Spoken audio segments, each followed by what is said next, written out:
What's up? I was a Slava away from a clean sweep on my picks this week. You know what? I played Slava like at a pretty decent number early in the week, and I could just see that going downhill really, really, really quickly. I nailed every bet on like the prelim card except for that one, and I was like, man, I really should get out of this bet. And I was like, I've already won enough. Let's just see how this goes, and that was bad. I hit every over and under. I had Buckley winning, Johnson winning, all the way. You know what I mean? Like, I even did not pick Mateusz Rebecki as a pick on the Patreon because I just, the guys that are going to ruin it, we figured this out with Anthony Smith. A lot of times the parlay busters are going to be against the vets, the good guys. You know what I mean? And I thought, man, Diego has beaten a lot of really good people. I still thought Mateusz was going to win, but I was like, man, but that's the one that scares me. Slava, though, I was like, Slava's going to beat this little boy's ass. And I still think that he could. What? Yeah, go on. No, Slava. You rocked him on the feet. No, I know. Slava striking is the most beautiful, poetic striking there is. But man, is it made out of porcelain. Like, it looks really pretty, but oh boy, is he fragile. Yeah, Kenley St. Louis almost murdered him. I remember that. And everybody who has fought him has almost murdered him. But our boy Esteban, clean. Man. I'm sorry I'm late today. I got my head split open. Yeah, show the camera. Like, I don't know if we can see. It's like at my hairline. Oh, yeah. People like to talk about my hairline a lot, but it's my hairline. And light sparring, I got my whole head split open. First time ever getting cut since I started MMA. Really? And the dude apologized. I was like, it's all good, no problem. And I turned around and started spewing blood everywhere. And it wouldn't stop. I love that. It was kind of cool. So I have a nice little scar there to match the scar on my back, which is cool too. Yeah, I'm so sorry about that. I also lost contact, so I'm kind of like squinting, giving a little one eye. All right, so now we know why so now at least you have an excuse for the one eye. Yeah. AQ did it to me, and he just wanted. Never mind. We're gonna go down a dark alley. All right, what do we got this week? What's good? Yeah, Esteban won. We're happy about that. Camuela, jump for joy. Yeah, that was. I mean, I think I said this is like a GIF line. I think if that fight happened then, if it played out later, every single which way, form, iteration, that was a GIF line. The way that he went down was brutal. It reminded me of when Johnny Walker fought Ankalaev the second time. And it wasn't like hit you on the jaw and he's rocked. It was like a thud and then like, nope, I'm done. I'm good. No more. And he just like sat there like almost like swaying his jaw like while he was out. That was bad. He looked bad. It's the second time McKinney's died in his life. Yeah. Man, it may be the third. All in all things were pretty good last week in terms of bets. I mean, you won a lot of money. That's good. Yeah, I did really, really well. Just a lot of straight bets, a lot of really smart stuff. I actually couldn't even actively bet. I would have made a lot more because I was in Texas for my girl. She looked great. She busted that girl up. No jiu-jitsu, even though she's a world champion in jiu-jitsu. She well, we always say jiu-jitsu is fake, and that just proved it. It proved it. Yeah, she don't need that. No, but she actually looked great. Mackenzie came out to corner with us, Jameson, our coach at Fight Ready. So that was fun. And it's pertinent because her husband is fighting on this card. There you have it. It's not a random name drop. You guys, you're not just dropping names. Just because. I'm getting the inside information. The scoop. There's a scoop to it. As they say. Nice shirt. What is this? Scotch? No, this is All Saints. I've been on an All Saints kick. Okay. You just kind of volley between the different shops at Fashion Square, huh? Actually, you want to know what's funny is I was shopping Scotch way before they got a Scotch and soda at Fashion Square. And then they've actually gotten rid of it at Fashion Square. There was a flash in the pan. Came and went. It was real sad. There was a lot of gay guys, and they always did me up. Yep, I let them do whatever they wanted to me. Treat me like your Barbie, baby. I found them on I don't think it was Instagram. I don't even know. It was like random. And I ordered some stuff on Scotch. It was super expensive, for what I was even used to at the time. And I remember Kindle being like, what is this? That's stupid. And then I got it. And she's like, oh, that's actually really nice. And then it was like Scotch on out. But the little details, yeah. Yeah. Been on an All Saints kick lately. The last I don't know. A lot of shirts I bought have been All Saints. I like it. It's a little darker. Yeah. It's like a little more like Cool. Yeah. And now the thing though is like, this is how we used to dress in the 90s when I was growing up the first time. You do look like the Beastie Boys. Yeah. This is the first time I wore clothes like this, or actually the second time. And yeah, it was weird starting to get these like baggier fit clothes, which for a long time, everything got the skinny jeans, the skinny shirts, the tight shirts, Camuela tight shirts. And I was like, man, why'd he catch a stray there? Like, I don't want like these tight shirts, these soft fitting shirts. I want bigger, boxier shirts because I don't want, first of all, I have zero muscle mass at all. I look, as you would say, like a bag of milk. Okay. And I like this covers up. I'm like a hanger. And so it covers all of that up because when you get old and skinny fat like me, these tight shirts that come if I put that Camuela shirt on right now. Is your shirt that tight? What's going on? All of his shirts are that tight. This is just like a basic athletic fit, next level. It looks like it blank. fits nice on you. I don't know why he's like coming so hard. He's like, I'm wearing like Under Armour rash guard. Yeah, it John Donaher in the looks background. Like a rash guard to me. All right, John, sit down. And then his short shorts and stuff. So anyway, he does wear very short shorts. Short shorts. If he was a little bit long, never mind. Yeah, I'm just happier that happy that this style is coming back. But I'm old now, so now I just look ridiculous. You do look ridiculous. I'm comfortable. That's not different. Yeah, I always look ridiculous, but at least now I'm comfortable instead of like fashionable and uncomfortable. I'm fashionable and look ridiculous, which is a much better thing. So, well, let's get into these fights.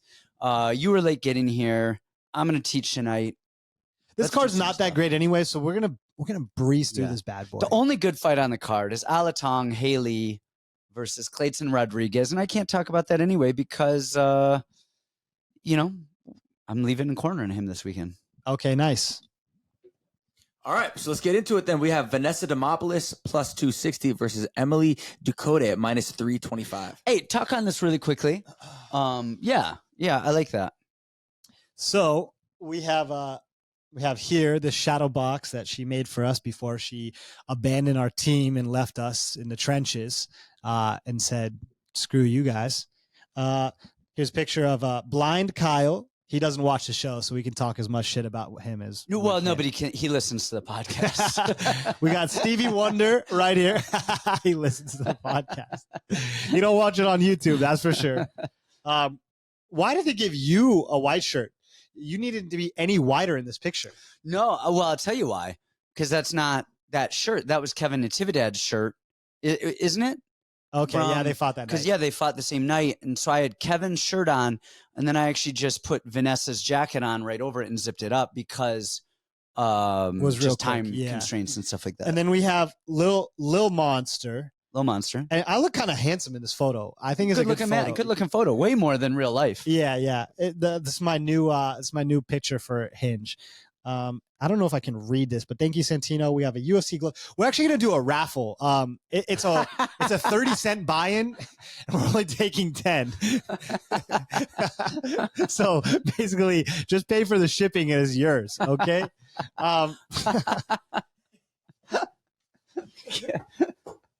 That was good. Thank you, guys. Tell us about the fight. I'll be here all week. I need a slow clap for that one.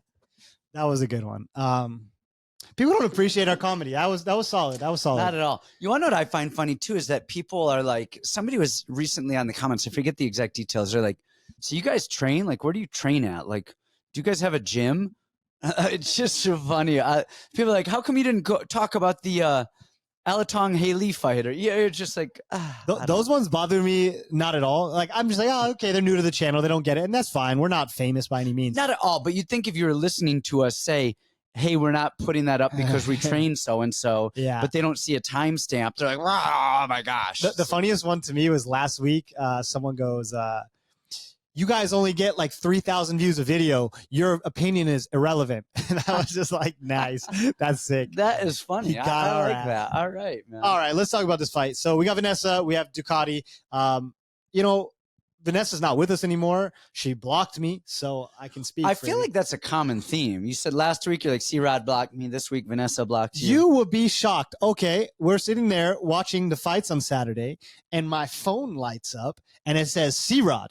C-Rod calls me, but he calls me mid-run, so I can't hear over his fat-ass breathing. Sounds like he's got asphyxia. 45er. All right, anyways, he won't listen to this either. Yeah, she blocked me, so it's all good, but it's no problem. I might block him after the show. What do you think, Can Gabe? everybody just block me? I just blocked him. right now.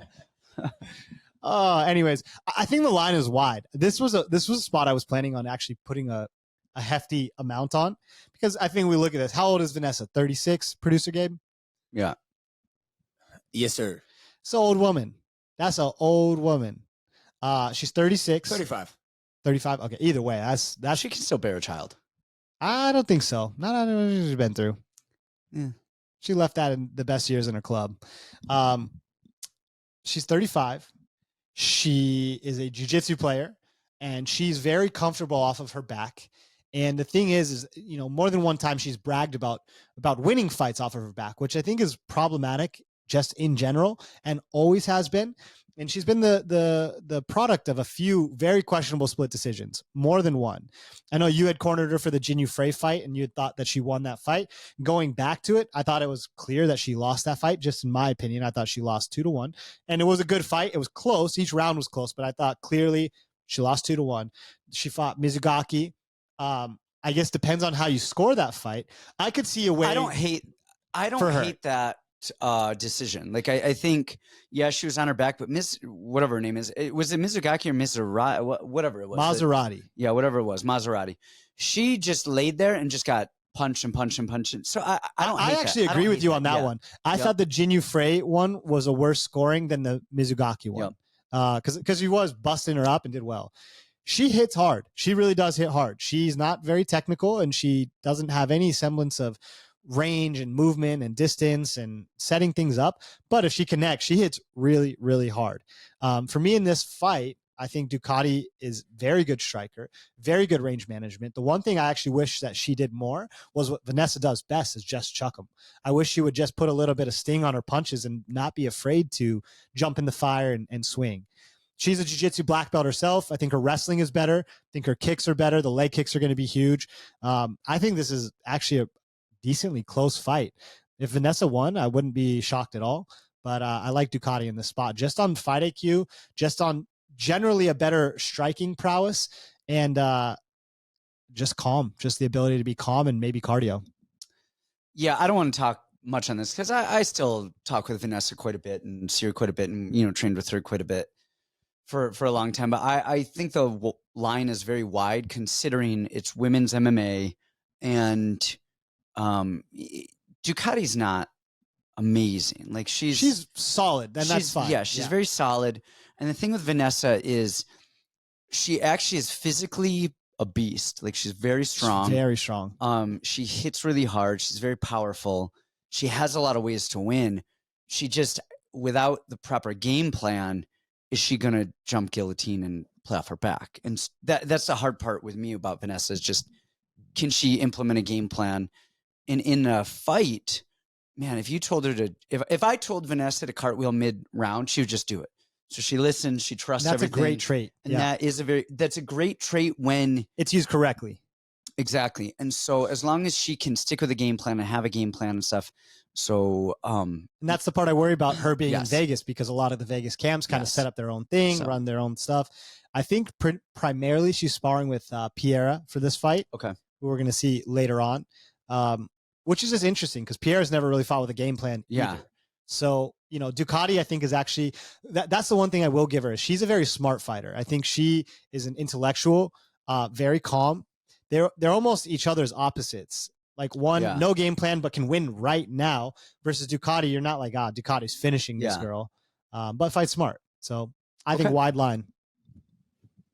All right, so we're not talking about Haley, which means that next we have Piera Rodriguez minus 175 versus Ariane Carnelossi plus 145. This line was a lot wider recently, wasn't it? Sorry, what were the odds one more time? And where are you getting the odds from? I'm getting the odds from fightchalk.com. And Rodriguez is minus 175 and Carnelossi is plus 145. Okay, interesting. So hold on, I'm looking at this right. I think you need a refresh. I am looking DraftKings on okay, so they vary quite a bit. Let me see. I'm gonna go bet DraftKings. So I'm looking at DraftKings. Would you say 185 and plus 154? No, minus 175 and plus 145. Okay, I just refresh it right now. Mine says higher. So it looks like, depending on the book, I mean, I've got Piera at minus 192 and Carnelossi at plus 149. I've got Bet Online has Piera at minus 185 and then Carnelossi at 160 plus 160. But I thought this line was wider earlier, and this is, hold on, I just want to pull up the records really quickly because I'm curious about this stuff. So we've got Ariane Carnelossi, who's 14-3. She's got 2 wins in the UFC, one against Estela Nunes and then the other against Na Lang. Lost against Angie Hill and lost against Lupita. All right. Then we've got Piera Rodriguez, who's 9-1, and she beat Kay Hansen, Sam Hughes, lost to Jillian Robertson. The thing with this fight is Piera, her thing is like she's tough, right? Like she's tough. She's physical. She's in your face. Her jiu-jitsu is okay, but I don't know if it's great. Her wrestling, I don't think is very good. I think the best thing that she does is she'll catch some kicks. And then she actually timed, I think it was Jillian Robertson, actually, right off the bat. She kind of set her down. And then Jillian got up in that. So she does time some stuff well, and she does get fights to the ground. But as a whole, I really don't like her. I don't think her offensive wrestling is great. And her hands are kind of like, she's a woman. They're voluminous. Like she will throw, voluminous. She'll throw, but I don't think anything ever hurts anybody. It's just kind of busy work to me. Like she's there. Her cardio has been suspect before. Like she's physical, but then she kind of gasses. Then you kind of have the exact same thing on the other side. You have Carnelossi, which, first of all, I am really, really, really impressed with Carnelossi's arms. I wish I had her arms. I would feel like more of a man if I had Carnelossi's arms. They're very sexy. I would look like Jax from like Mortal Kombat. I would be like, I need her arms. So I need to pump all the steroids directly into my arms to get that. But you think, whoa, with the accusations. I didn't say she's on steroids. I'm saying inject myself with steroids to get that type of arm. Okay. I thought you were insinuating she might be taking an illegal substance. No, I wouldn't do that. But she's physical. She gets in there and she just goes. But she's in your face and she throws, and she actually doesn't have the worst cardio. And like, I honestly look at this fight almost as a coin toss with how bad Carnelossi kind of is. She's actually in your face. And we saw it with Lupi. She got taken down and was scooting and got back up. And I think Lupi is a lot better wrestler than Piera. And if Piera fades, just stylistically, Piera will kind of stay back a little bit. And Carnelossi will go in and swing and land some stuff. I'm going Carnelossi for the upset here. And I think Carnelossi will probably lose her next 3 fights after this. But just and Piera might win her next 3 fights after this. But just the stylistic matchup, I just think the Piera's busy work and physicality generally trumps other people.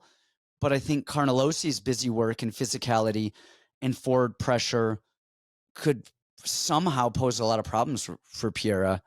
And I think it's a 50-50 fight just based on things, but I'm going to go with Carnelossi for the upset.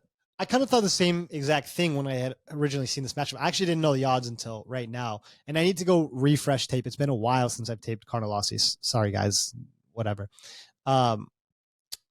She is, I mean, you said it, and this is going to be the talking point of every MMA podcast. She's physical. Yes, but she is physical. She clearly very strong. I remember having a huge position on Estela Nunes against her. And you guys come off it. Estela Nunes is good.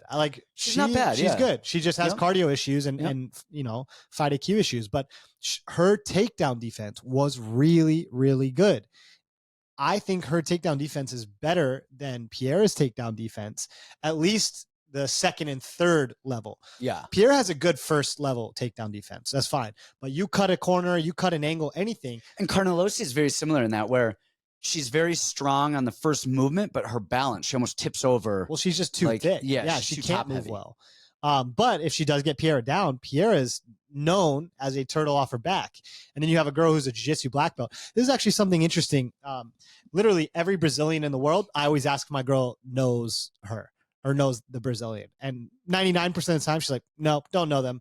And I asked if she knows Carnelossi, and she's like, oh, actually, yes, I do, because she's got the same back issues that I do and was really famous in Brazil for having a surgery to correct the back issue. Okay. It's like a form of scoliosis, but it was really, really, really bad. And so it was like a major story. She took like a year off. I think maybe that's up until now. Maybe it was pretty recent, but she took a year off to get the back surgery and get like fixed up and good to go. I'm kind of with you. I think this is a coin flip fight. I think Piera's striking is better, busier, more in your face, and she could overwhelm Carnelossi with volume. I hate Carnelossi as a fighter, but she's tough. Yeah. Like she's not one you necessarily want to bet against. Trust me, I've tried it many times. Yeah, I don't think she's good, but I think she's busy and physical, and just stylistically, it's a weird matchup for Piera. Yeah. Oh God, this is tough. I'll join you. I'm gonna pass on this fight, probably just in general. Yeah. Or I'll go Carnelossi on this one. I thought it was gonna be looked at like a complete buffoon there. I did look at you like that, but not for that reason. All right, next we have Abus minus Magomedov. Abus Magomedov minus 278 versus Warlley Alves at plus 225. So at the beginning of the podcast days, no, I'm just kidding. I go into that story. I know. Well, I was gonna ask, do you still love Warlley, or are we done here? Can we finally be done? Yeah, we're done. Can we finally be done? Unfortunately, I like the guy. He's got skills. He's not unskilled. He's good. He's fine. It just, at this point, it just seems like the guy is like literally just getting his last few paychecks. Yeah. And sometimes there's nothing you can do. Ikram obviously was a lot better than I had originally thought that he was. Big hitter for sure. A lot bigger than Warlley. Warlley has worn down. If there's a fight he could win, it's probably this one. I mean, Abus slows down so much. He is dangerous, but he does slow down a lot. I guess this is the way I look at it. I think Abus is probably going to win the fight. Somehow he's got to have 15 minutes of cardio. Somebody in Russia, Germany, somewhere has got to be pumping him full of steroids at this point. Give that man some EPO and he'll be really solid. Without it, man, it's tough, but it's not like Warlley's been a cardio machine either. And it's funny, like Warlley used to be really dangerous on the feet and throw with big power. Now it's like a lot of like slow, like just testing shots. And I think maybe the guy's afraid to get hit these days. I'm not a big Abus guy. I'm going to pass on this fight. It's funny. Almost every fight on this card, I'm just like, I'm good off this. I think Abus is going to win. I like Warlley. Maybe we could see Warlley rounds 2 or 3, something like that. But I think this is a fight for Abus to get back into contention. Yeah, I think Abus fought Strickland and then Khaos, and I think they're giving him a layup here. It kind of reminds me of, was it Bryan Barberena fought, who did he fight last? Was it the big ass Muradov, yeah. Kind of reminds me of that fight where like and Muradov is really good. But I actually think Abus is good too. I actually, he does slow, but it's weird. Like I feel like when he gets hurt, it just is like the quit comes right out of him. I don't even know it's a cardio thing. I think when he gets hurt, we saw that with Khaos. He just like crumbled, and I mean he fought through it and made it to the bell. But I thought it was 1-1 going into the third on that Khaos fight. And I was actually shocked he took Strickland down as easily as he did, and Strickland got back up. But I think he's very good. I think he just mentally something happens when he gets hit, and I don't know, but he's got a beautiful front kick, both stances, and he marches it well. He will march that and then go and front kick and move. Good long punches. I wish he would throw straight every once in a while. I feel like even his everything straight is even like casted a little bit like that Eastern European block kind of does. Whereas Warlley, like you said, like I don't know how Warlley's going to win these days. I think he's just out there with whatever comes his way. He's willing to do it. In the Dalby fight, they both did pitter pat. Yeah, they did. But a couple of times you would see him just big 1-2s and just throwing. I was like, that is the Warlley that we used to know. Yeah. And then it would just be like once or twice, and then that was it. And we didn't really see him pushing that type of movement or that type of fight. He's got beautiful middle kicks. We know that. I mean, he's set a lot of people down with those middle kicks. Abus's range and front kicks, I think, are going to be the difference. I think Warlley's going to have to lunge in to close the distance, and I think knees up the middle are going to be a thing. But again, Warlley is tough and he is good, and they do both fade. And I don't think this is a slam dunk for a boost, but I think he should win it. All right. All right, cool. Next, Melissa Gatto, minus 380 versus Tamires Vidal, plus 300. Did you tape this? Yeah, I did. Well, just Vidal, because I've seen enough Gatto to know what I need. I wanted to find, so again, like the thing that I'm doing is the trend is I'm like, hey, does this person have star power? And I'm trying to figure out a way, and I'm being open. I'm not being so rigid in my thinking. And, you know, when Tamires Vidal came into the UFC, I said, Vidal is horrible. Vidal's tape sucks. She's going to lose every fight. Luckily, she beat Ramona Pascual. Amazing victory. And then I picked Montserrat Rendon against Vidal because I said, okay, this girl's big enough and tough enough to just last until Vidal gets tired. And she won. It was great. So then I'm looking at this fight and I go, all right, B, don't write her off just yet. We're looking at this matchup. Gatto is good. She's so strong. Great jab. Like, she moves really well. Got good jiu-jitsu. Gatto is really solid. And you have these negative things about Vidal coming up. Let's look at this with clear eyes because there's big plus money on Vidal's side. And after watching it, she's just not dangerous enough on the feet.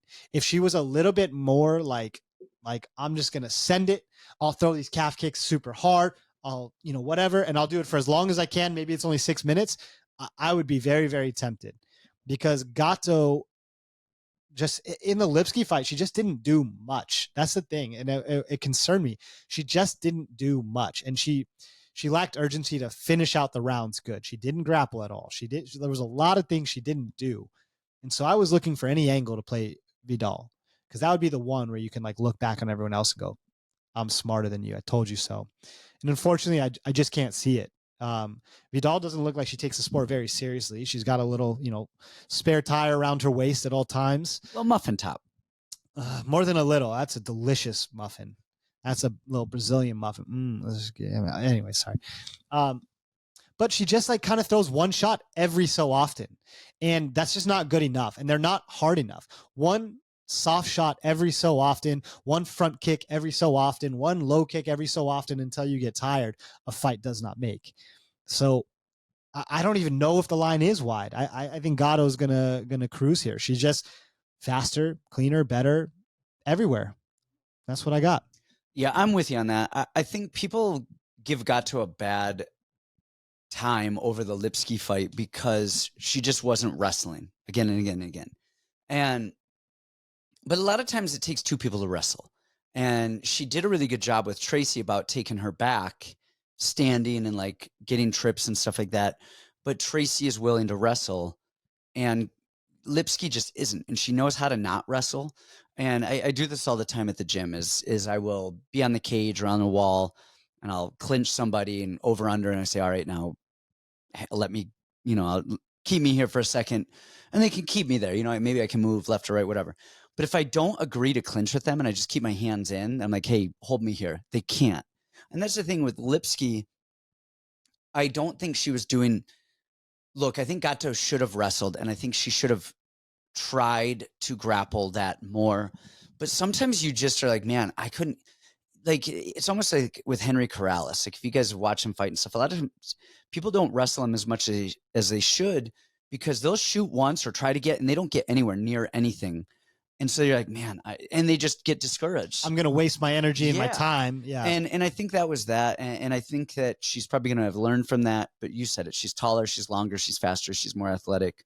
And Vidal, for as tough as she is and how much she's lasted and kind of exceeded her expectations based on her body. Like, I mean, we all, she's like 4'9". She looks like a troll. You kind of like, and then she wins. She's kind of, finding ways to win. But I think she beat Ramona Pascual. Come on. Yeah, and Gatto's physical and good. And I think this is actually a layup for Gatto. Yep. Here you go. Yep. Yeah. Here's one. Cool. All right. Next, we have Oumar Sy, minus 270 versus Antonio Tricoli at plus 220. I'll talk about this one first. I know that you've got the inside scoop. I will not share it. That's for me only. So with Sai, there's not a lot of good video on either of these guys. Like there is if you sign up for MMA Lock of the Nights tape index or something. Okay. MMA tape archive. I watched a good amount. Like, well, you can't. But a lot of it is. Like there's just not a lot. Like one of them, he's taking some guy down and just first of all he elbowed him in the back of the head and then TKO'd him really quickly. The other one was a short fight where he got the guy's back, kind of pulled him on top of him like he had the guy's back. Guy headbutted him. He yells to the ref, "Hey, he headbutted me." And the guy's like, "Oh, yeah. Oh, yeah. Sai chokes him. And I was like, hey, man, I like it. The guy is finding ways to win. Craftsman. But they're both just a little like not 100% on the up and up. Then he actually has good striking. He's athletic, but he likes to shoot. Like he just doesn't, he's not very comfortable standing, and he will do it and he'll do it for a little while. And then he's shooting. And when he shoots, they're actually really nice, pure wrestling shots from the outside, like a drop step, but he kind of loads them. He does this weird, like, bend and go. And so you can kind of see him a little bit. On the other side of that, we have Trocoli, whatever the hell you say. And he was fighting at 170 years ago, and now he's just, infinitely bigger and heavier than he was.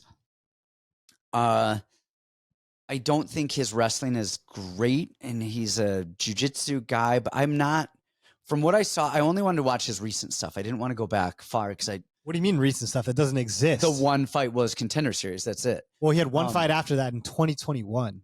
Yes. So yeah, that's, I watched his Contender Series fight and then the last one. That little fat guy he fought. Oh my gosh. That's it. And so you can't take that with much because he's, well, you can, because even that little fat guy was starting to turn out of his back control, and I was like, wait a minute. Yeah, so I like Sai here.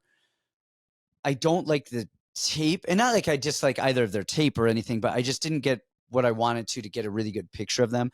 And I think both of them are, I think everyone fights differently in the UFC. Tape just looks, maybe it's this VHS shitty ass like tape that people are taping with. I don't know, but everything looks bad pre-UFC. Even when you look good, it doesn't look professional. And then you see guys in the UFC and you're like, oh, just the video quality, everything looks better. So I like Sai here. I think he wins, but I really want to see these guys actually fight in the UFC so we can see where they're at and how they do with in the promotion. Sai's gonna smoke him. I mean, that's it. Oh yeah, the dude was brought in, signed not on Contender Series. He was just a straight sign. He's Sadi Bou C's brother. Did you know that? Yeah, Sadi Bou Si. Yeah. Okay. Yeah. The dude's a freak athlete. Like I kind of like that he was grappling. I really expected him to be a lot like his brother, where he's feinting and pulling and just all striking. But the dude's got good shots. He shoots in. I honestly think he's the better grappler. Having seen that little fat guy start to turn out of Trocoli's back control, I was like, what is going on here? What is this? This is not good. He judo tossed the dude and then jumped on his back on Contender Series, and then got busted for steroids. And that wasn't even a good judo toss. That was like it was just a wizard kick. Yeah, it was like an overstep, and the dude just didn't. Yeah, guy was no good. Never fought anybody good. Now they're fighting. Now he's on short notice fighting Oumar C. Who's a big prospect. Got a good body triangle as well, and he's very long, and he knows how to jiu-jitsu. Yeah, they're both 6'4". Trocoli's not a 205er. He's a 185er that I guess has ambitions of going back to 170. I don't think the guy's been training very much at all. Hasn't been training. So he's going to do a 2-week camp for his UFC debut that he's been waiting on for years and years and years, but hasn't been training in the least bit. Man, it's hard for me not to go with the super prospect that's the brother of a guy who's already won the PFL tournament twice, got signed straight to the UFC. They kept on the card and found a replacement opponent for, I think this is a don't overthink his spot. This is a easy one. Okay. I like it. And one last thing I wanted to add, just sorry on that, is Trocoli's not even really that dangerous on the feet. Yeah. If he came out swinging hooks, I'd be like, oh man, I think Sai's going to win, but be careful. He's very gentle for his roided up and angry as he seems. He's not very dangerous on the feet. It's not that deep, bro. Just relax. Yeah. All right. Next, we have Tom Nolan, -440 versus Victor Martinez at +340. Go. Does Tom Nolan get Nicholas Matet again? No, I think he's going to win. And I love, was it Victor Martinez? I like that guy a lot. He's CDF's little guy, lots of volume, lots of boxing, real tough ass dude. I think he's going to struggle a lot with Tom Nolan's size. Losing to Levitt by a flying knee is insane. So obviously he's got. It wasn't even flying knee. It was like multiple knees from the clinch, and it just was weird. It was weird, but I think they're giving Nolan a layup spot, and maybe this is even a close fight. Maybe it could be, because I think Victor Martinez is better than most people think he is. I respect him more than most people do. But Nolan's 6'3". They want him to get some wins. They think he's a really big prospect that just got caught. He fights reckless. I don't know if that's a huge issue with Martinez, because Martinez isn't a big hitter. Mata can crack. Martinez, not so much a big hitter. Is he going to grapple Nolan? Maybe. He's a jiu-jitsu black belt. He's solid, but I think Nolan's well-versed enough to be safe. I like Nolan here. That being said, I still want to see kind of how the first round shakes out, how it plays out. So I'll choose Nolan for the win. I'm going to pass just in general. Yeah, I think Nolan got the star power. I think the stars got to him a little bit in his debut. Rushed in there. It was a little reckless. Mata's dangerous. If you give Mata the swing fest that he wants, he'll win. Like, if you don't, it's hard for him to kind of find his range. But yeah, Martinez, he's actually a good little boxer. I like his hands. I like his volume. He throws right hand over the jab a lot, pulls the right hand, throws over it a lot. Doesn't kick at all. I don't think he knows what those are. Those are with your legs, Martinez. Like, that's like below your belly button, your legs. You walk on them. Las piernas, Martinez. The Spanish guy gets it. Yeah, I think Martinez is good. I think he should be a 45er. He's small. I think he's too small. I think he's a little bit, outclassed in terms of size and physicality. And Nolan is good. He's not a world beater, but he's good. He is tall. He's tough. Yeah, I like Nolan here. I think he got caught. Martinez, I think this is a layup that they're trying to give him. It seems like a lot of those on this card. All right, next, first fight on the main card, we have Luana Pinheiro at plus 114 versus Angela Hill at minus 135. I'll go on this one. I didn't tape it, so this one's on you. Oh, okay, nice. I can't tape every woman's fight on a card. There's a lot on this one. This one's just funny. It seems like this is an Angie Hill layup. You look at Luana Pinheiro, who, in her last fight, just chucking like. Have you seen this girl fight? Yes. She's insane. Her judo's actually like kind of fun. She's got some good throws, but everything is there. There's no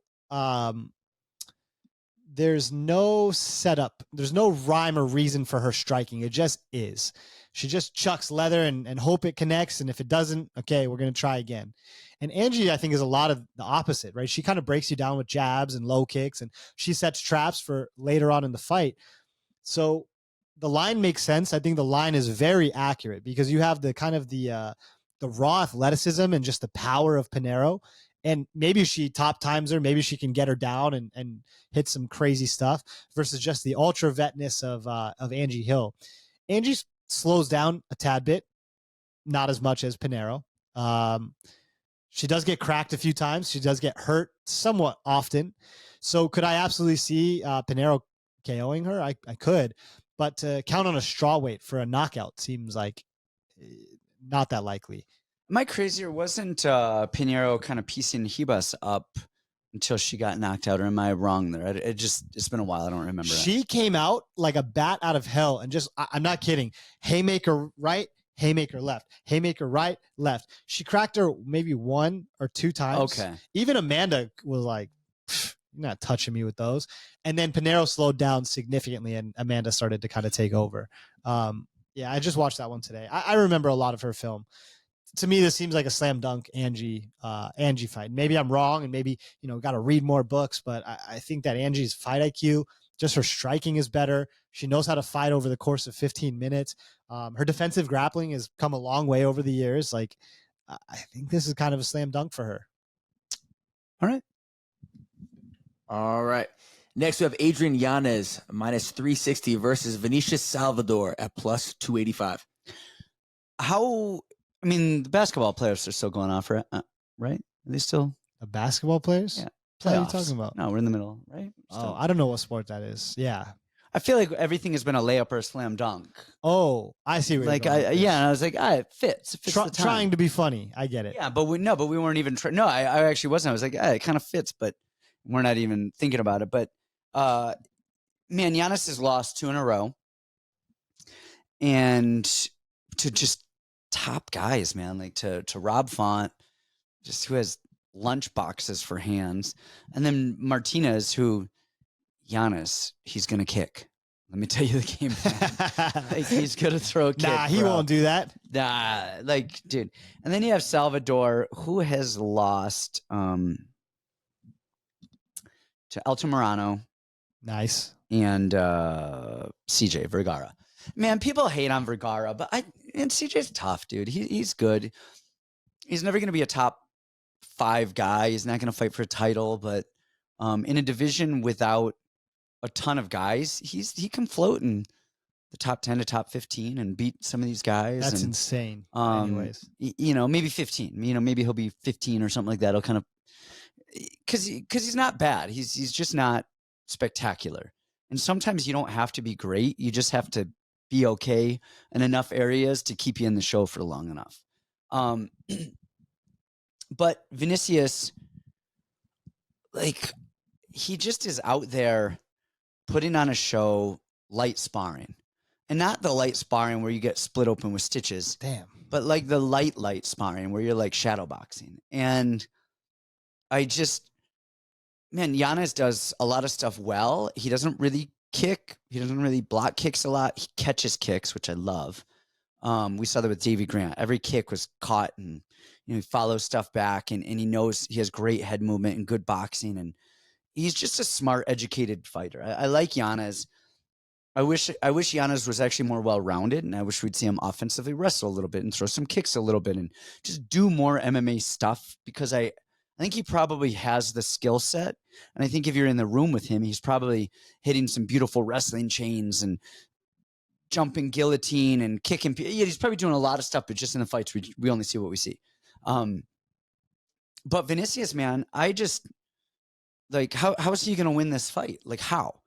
And he's a 25er moving up. Yeah, he's a 25er moving up, but Yanez is small anyways. I don't know. And he was kind of big for flyweight, so they're going to be the same. Yeah, so like, but I mean, Vinicius just doesn't do anything. He's there waiting for you. He tries to do a lot to make it seem like he's doing a lot and taunt you and pull you into something so he can counter you. And if these like smoke and mirrors and tricks don't work, he just keeps shadow boxing on the outside. And he lost to Victor Altamirano and CJ Vergara, who are both very tough guys, but not the highest skilled. And I don't know, like, by default, like, does he beat Yanez? Like, how? Like, show me how that guy can beat Yanez. And I'm open to it. I just don't see how it happens. Yanez has the cardio. He does volume. He's there. Give me Yanez all day here. Yeah, fight styles, everything. I'm totally with you. Yanez, not even close. Yeah. So that was a good breakdown. That was one of your better breakdowns. Thank you. I appreciate that. I get paid by the hour.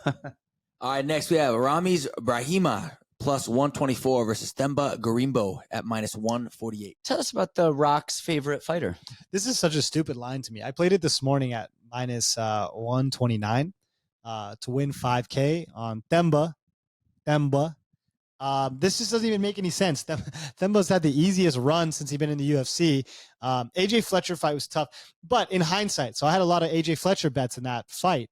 And if he doesn't lock up that submission, that's a tough day for him. Like it went sour kind of quickly, got reversed, all that good stuff. Themba is only getting better and better and better and better. He's, in South Florida, drinking that water, never gets tired, ragdolled Sato for 3 rounds. Like, the dude is solid. Cracked Pete Rodriguez, put him out with 1 punch. JDM couldn't do that. I'm wanting to see Themba versus JDM. That's what I'm asking for. Ramiz, all first round submissions. If he doesn't get that, he gets picked apart. He slows down a lot. Can't get his grappling going. Hasn't fought in 2 years. I think there is a difference in trajectories here. And typically when you see this big of a differential in trajectories, the line is minus 300, minus 400, minus 500.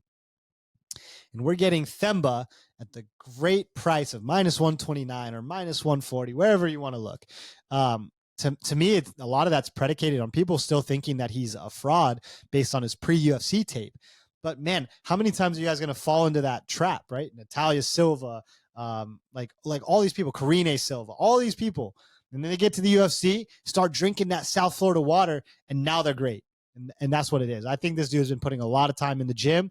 I think athletically he moves really well now, a lot better positionally. Now all of a sudden he can throw hands, he can crack. Never gets tired. That was pretty insane. Give me Themba all day long. Besides the never gets tired, give me Ramiz all day long. Wow. Like watching that AJ fight, and a lot of that was his first time in the UFC, and a lot of that was panic and adrenaline, and so don't get me wrong. And still had good moments. Yeah, still had good moments. But AJ's not in the UFC anymore. He did not have a good UFC run. AJ has a good double and kind of top control. He does some stuff well, but he has the tiniest little arms the world has ever seen. Yeah, Ramiz's are so long. No, but Ramiz is just taller. He's just bigger than AJ. But Ramiz can actually wrestle. The dude can actually wrestle. He definitely gets tired. The layoff is not going to help him in terms of the adrenaline and the tiredness. But man, he fought Court for 3 rounds, and Court's a handful. I cannot get over. So in my head, I was like, before I taped this, I was like, oh, this is a Themba, like Themba. But then, like, Sato is not some amazing grappler wrestler who's going to go take it to him. And then the Pete Rodriguez thing, man, Pete, love him. Like, come on, like that. I just, it's not. But he one-shotted him though. That was impressive how he did it. Yeah, well, when people expect you to grapple and don't think you get hurt, you get slaved. So shit happens, man. Kevin Randleman knocked out Crow Cop. It doesn't mean he's a better striker than him by any means. Look, Themba's athletic. He's drinking the water. I love all that. But Ramiz can fucking wrestle, man. And his top control is great. And he does have good rear naked chokes, and he does have good control. And watching Themba, not only his cardio, but when he got put on his back from AJ Fletcher, he did not look like he knew what was going on. It was like he was in panic mode and just like flailing until Fletcher just like mounted, took his, that was very frightening to see how bad he was not in control. Offensively, he's got good grappling. Defensively, and seeing him in those defensive positions against a guy that is going to put him there. He better knock Ramiz out in the first 10 seconds, or Ramiz is going to take him down and put him on the mat. And then we've got to see, okay, now what can Themba do from here? And maybe he gets up and can withstand it for 2 rounds. If this gets into the 3rd round, give me a Themba TKO finish all day long. But man, those first 2 rounds, I think, are Ramiz all day long until either he gets the finish or the cardio. Interesting. You're going against Aura here. Aura. That's bad. Yep. It's hard to go against Aura. Yeah. All right. In the co-main, we have Khaos Williams at minus 135 versus Carlston Harris at plus 114. Man, if Diana Belbitsa swims her punches, what the fuck do we call Carlston Harris? Like, I don't even know what else to say. Because he's actually, like, good and then not. And like, standing-wise. Like, I mean, it's just, like, wild to me. It's ugly but effective. It's so weird the way that he just throws his body and arms and limbs every which way you can throw anything. And it's so bad. I don't even know. It's really strange to me. His wrestling's not amazing, but he can kind of jiu-jitsu wrestle for MMA. Get the fight to the cage, slide around to the back. You want to know what he did against Jared Gordon, which I loved? Jared Gooden? Gooden. Yeah, they look the same to me, which is why I confuse the names a lot. Oh, I can see that. Yeah. Bald and hung. Yeah. So it was, I think it was 2nd or 3rd round, and Gooden, was defending the stuff really well, and actually was defending that anaconda well, which Carlston hits. And Carlston shot. Gooden sprawled and defended, And Carlston, instead of like reshooting or letting go, shot, came up, started banging on him front cover, snapped him down and got around. It was actually just something you don't see a lot, where people are going under and then as they react, pulling them down. And it was a will to win. And he was like, oh, I'm going to jump on this and I'm going to capitalize. And that's one thing that Carlston does really well, is he capitalizes when it's there. Khaos is, I always kind of look at him as a brawler, but I don't know that first of all, he looks like Roy Jones Jr. to me. And grown and sexy. Yep. And he's good. He's not bad. He's actually decent kind of everywhere. He's a bit reckless, but it's kind of controlled. He knows what he's doing in the chaos. Oh, I get it. Okay, I understand. Controlled. Decent cardio, does a lot of stuff well. The issue that I have with Khaos in this fight is his willingness to not separate, and he will actually like kind of crowd the space and clinch and push the cage. And if Khaos just goes out there and fights, I can see Carlston finding that neck at some point. If he had a really good game plan to like throw and disengage, I would say Khaos all day long here. I just don't know. But we saw like Jeremiah Wells swinging everything the world has ever seen at Carlston, and him defending it and not getting hit and doing. And then honestly, I mean, his loss is to Shavkat, who hit him with a spinning wheel kick. And he was defending Shavkat's takedowns and stuff. Like, first of all, Shavkat's wrestling, I think, is a little overrated. His offensive said that for wrestling, a while, yeah. But like, man, can Khaos sleep him? Absolutely. But I think that Carlston can find a way to clinch and grab and wiggle and snake around to Khaos's back enough to ground out clock, and then maybe even find that submission, that anaconda at some point.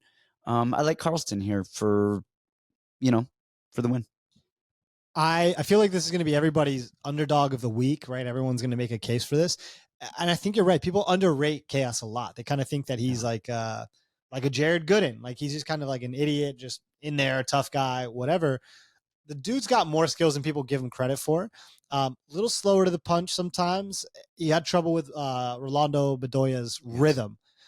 But we all thought that Khaos was going to murder Bedoya. Yeah. Bedoya showed out. It just was his rhythm and his volume and just a lot of things that I can understand why it being tough to fight him. Carlston's older. Man, I feel like he's 36, right? Super old. Yeah, super old. He could not have a baby. He could. It's 2024. Yeah, he could. Yeah. I don't have a lot of feelings on this fight. This one I didn't get to tape too much. I'll tell you guys which fights I did and didn't tape. You make a very compelling argument, and I'm going the other direction only because I feel everybody's going to be on that side, and then this is going to be the one at the end of the time. I don't think this is a blowout by any means, and I could see this going. I think it's actually going to be a very competitive fight. Striking favors Khaos, grappling favors Carlston. Carlston's got that one thing, but it is good. It's freaking good, man. But the other thing that he has though too is, and we've seen it, is he will scramble and find a way to drag people down and take their back. He knows where he's good and where he's not good. He's not for not having the wrestling that he needs to implement the game plan that he wants. He also understands it, and he knows how to. Sometimes people don't need to be good wrestlers to wrestle in MMA. You're right. Ronnie Yaya. Yeah. We talk about all the time. Yep. And he has that Yaya-ish a bit. Swing to the back. Yeah. But I think this is a good close fight. And it wouldn't surprise me to see Khaos get the finish, get the KO, or even get the decision. Or even the submission. Not the submission. Stop. I was told to say stop. Who though. However, I think it wouldn't surprise me to see Carlston, come out with the win. Okay. I'm going to go Khaos. You're on Carlston. What do we have next? The main event. This is the main event already? The main event. Shit. Who's fighting? Oh, I don't even know. And where are you looking this up? This is Fight Chalk. FightChalk.com? Yeah. FightChalk.com. What is FightChalk.com? You tell him, Brandon. No. I got my head split open. I'm too tired for a promo. You can compare odds there, right? Don't ask me. I've never been on it, but Kamala? Do they have tape? Do they have tape? Scotch. Yeah, like tape study or anything? Yeah, tape study. You can find all the pros picks, who they think will win. Oh, there's picks. There's actually pros picks on there. Yeah, right here. I'm looking at it right now on FightChalk.com. On FightChalk. .com. Tape Dot study, .com. news. Not .ai. .com. .org. No, they even have VPN reviews. Oh, man. Why do you need a VPN? What kind of crazy shit you into? We're not gonna talk about that here, brother. No, but I actually never. No, I don't know what. Yeah. Oh, I'm gonna tell you about my VPNing. I always thought, like, why the hell would people use VPNs? And first of all, let me tell you, there's actually a couple reasons. This isn't promo-ish or anything weird at all. One, in different countries, and I have to actually travel a lot to different countries. ESPN's different. ESPN is different. And so I actually needed a VPN to get access to different things. And then to even get access to Fight Pass and I've been paying for Austrian ESPN for like 2 years. Yeah. 10 euros a month. Yeah, all you needed was a VPN. And so different VPNs, and you can look up different stuff. And so there's that. The other thing is when I traveled to Saudi Arabia last time, I got about 1,000. So I'm always just on like public Wi-Fi, and I'm traveling, I'm get Wi-Fi and this and that. And I got about 1,000 notifications that somebody in like Shuangsheng, China, and some weird places in the Middle East and places in Russia were trying to get into my iCloud, trying to get into my Apple, trying to get in iTunes on my credit cards. I mean, it was to the point where I was getting like notifications like non-stop. And so then I was like, okay, this is why people use secure VPNs when they travel. And that, honestly, like if you're in a public Wi-Fi place, you guys, in America, I'm not saying it's safe, but I've never had issues in America. When I travel outside of the country, every time I use a public Wi-Fi, my shit is getting hacked everywhere. So use a freaking VPN when you travel out of America and you're using Wi-Fi and stuff like that. And use a condom. Dude, nobody does that. So anyway, that's my random VPN thing. And apparently they're on fightchalk.com too. But let's get into the main event. Okay. All right, main event. Edson Barboza plus 124 versus Lerone Murphy at minus 148. Can I go first? And then yeah, we'll end the please. show with your take. I didn't get a lot of film study this week. And part of the reason I was traveling in Texas and then flying back, and so much. But I know most of these fighters pretty well. For me, I like the little three-legger, Ducote, Yanez, and Sai. I like that. It's clean. Okay. Super clean. So play that. To me, this fight, we saw Sadiq in his last fight. I like you taking a picture of me like all like spread eagle like this. We saw Sadiq in his last fight, and he went down with one shot. He early in the fight compromised himself. He burned himself out a little bit, and then that arm was hurting, and still had a pretty close competitive fight with Edson. Lerone, I've never been a fan of his game. I think he swings really wide. Like he doesn't set things up crazy good. He's okay everywhere, not phenomenal anywhere. And Edson is an incredible striker. But I think that youth and speed and agility and power is going to be on Lerone's side here. And I think this is a show me spot for Lerone. And I think he's going to finish the job that Sadiq couldn't do. I love Edson. I wouldn't be surprised to see him just pick him apart and put on another masterclass. Unfortunately, I think his chin is a big liability, and Lerone is a puncher. He's a puncher for sure. And he's willing to take those risks. And I think Lerone gets it done. This is a hard one for me because I've gone back and forth on it quite a bit. I mean, I thought Lerone lost that Gabriel Santos fight. So did I, but very different style. Very different style. And we thought Lerone was going to murder him. And it was like, whoa, that was kind of wild. And then I thought Sadiq was going to murder Barboza. Almost did. But didn't. But the thing with Lerone, who did he fight last? Who was his last? Josh Culibao. Man, like he didn't even dominate Culibao. I mean, it's hard to dominate Culibao. He's good. Yeah, but he is. No, look, Culibao is good, but he's not top 5, top 10 main event material. No, but he doesn't make any mistakes. Yes. The thing with Lerone is he's always just there, and he does a lot without actually doing shit. His punches aren't great. I am not impressed with his boxing. I'm not impressed with his power. Again, the Makwan Americani fight, the flying knee, beautiful. Like, hey, but I mean, that's like saying who hasn't flying knee Mach 1 Americani. Yeah. I mean, dude, like everyone's doing that. Everybody I know is beating Mach 1.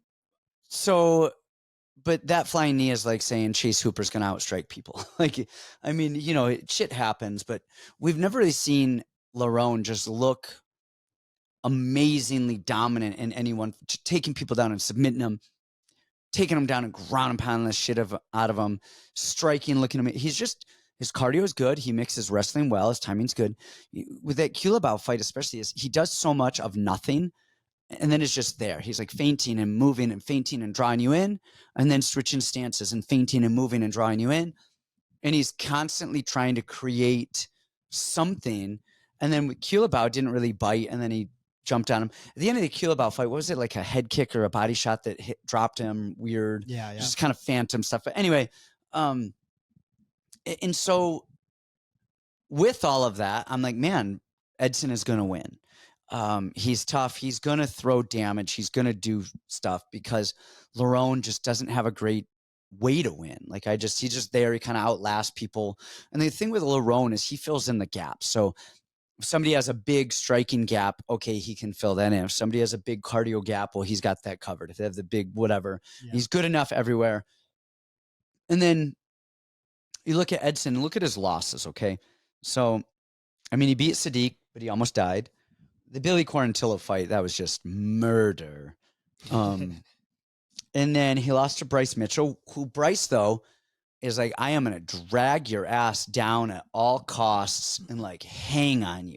Like he's a specialist. And threatened him on the feet too. Yes. Then you've got Giga. And Giga is Giga. I mean, he is a striker beyond striker beyond striker. There's that. He beat Shane Burgos in the weirdest knockout in the history of the universe.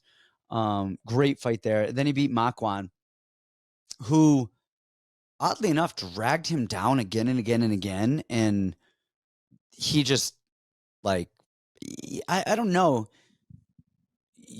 I would have thought that more offensive stuff would have happened with Edson in that fight, but Mach 1 is a tough out and will drag you down. But that Mach 1 fight, it was in 2020. All right. Then you look before they lost a split decision to Ige. Ige is not a world beater, but he mixes things up. And by all accounts, everybody who I've ever heard who has fought Ige has said he is the hardest puncher that they've ever like fought. So that alone is like, okay, so you feel that type of power and he can take a shot. Shit changes. Yeah. Paul Felder, I mean, he's tough as they get. Justin Gaethje. So anyway, I'm going down the line because the guys who are beating Edson are really, really, really good at something. There's nobody there who's just kind of a generalist. I would say Ige is a generalist, but he hits really hard. So that's the closest thing. And then you have Lerone Murphy, who he doesn't really hit very hard. He's just there. He just has a good cardio, but he finds a way to win. And that in and of itself is huge to me, where over 5 rounds, he just doesn't take the damage. He feints and moves around and he finds his way in. Just off of that, it makes me scared to say, like, everything in my head wants to say Barboza. Like, everything I'm like, dude, he has a way. The way that Lerone wins is by outlasting Barboza and just capitalizing when Barboza messes up. That's how I see Lerone winning. I don't see Lerone going in there, I'm going to take him down. I'm going to do this. I'm going to do that. I see him just surviving. Very close fight. Yes. Yeah. And then coming on. And so for that, I'm like, man, I got to say Barboza. Skill for skill on everything. But then you have Barboza, who's 38. God, that's a bad age. Yes. It's the worst age. That is the worst. 42 is better than 38. And kind of weirdly is almost. I don't know. I don't know what you mean by that, but at least at 42, you know you're done fighting, whereas at 38, you're like, maybe I could still fight. Yeah. And so if this is 4 years ago, I'd be like, all right, Edson. I think this is like, I don't know how Lerone is going to win. I just have to say he is fast. He is athletic. He does have good cardio, and he knows how to not take damage, and he knows how to win a fight. Because of that, I say Lerone. Not with a ton of confidence, but just because it just seems like that makes sense. I think overs are the play here. Yeah, I think over is a play. Wouldn't surprise me to see Edson just starch his ass and look amazing. but I can't read the future. Of course, hindsight's 2020. Afterwards, it's going to play out, and everyone will say, "Oh, of course it played out that way." You guys, I say Lerone with very little conviction because I think Barboza is the better fighter. He's just 38 and has bad cardio. Not even bad. I mean, he went 5 with Sadiq and looked better each round. That's true. He's back in Florida, and the water there is I hope him and Themba are sharing the same cup. And I don't mean the drinking one. We don't need to go there. Beautiful. That was great. That was a great breakdown. That was very mysterious, and I still don't know who to bet on. Great. Awesome. Good show. Always go with 2 cups, never 1. Good day.